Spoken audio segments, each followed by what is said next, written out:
pain and suffering anymore. When I took her arm, my hand went right down to bone. Bone ready for the devil's panpipe, bone as brittle as a winter's day. I took her arm, and the truth of this sickness sank into me, real for the first time, my hands wrapping too firmly around it, her wincing because of me, because I'd expected more to be there, more to hold on to, maybe believing my bully weight could finally do some good, could pull her back up safe, alive. And her life in the end was a story of a mind unwilling to give in to body decaying. That's how she was, her strength not in her muscle now clearly gone, but from someplace deeper, a place ready to accept whatever life threw at it, and by accepting it, somehow laughing it down, triumphant in the face of it. Brave through years of prairie hardship, through the loss of son and spouse. Brave when this disease came, when none of her children could admit, could scarcely comprehend the hold it had on her. Brave even in sleep.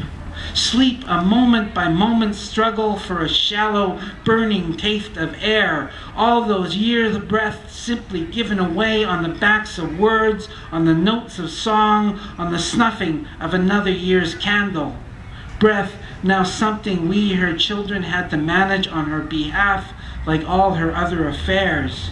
And so the oxygen man cometh, blood pressure cuff in hand, dressed like he delivered bottled water instead, monitoring condition and updating her account with his company in the same casual, cold transaction.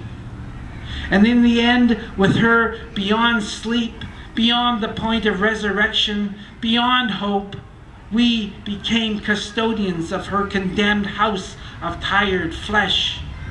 The nurse wanted us to stop the oxygen, to deny her that tiniest bit of pure sky, to love her by letting her go.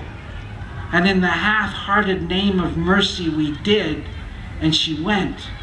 The medicine men failing us angry at them for their poked and prodded and irradiated failures, not seeing how stupid we were to rely on them to keep the reaper at bay.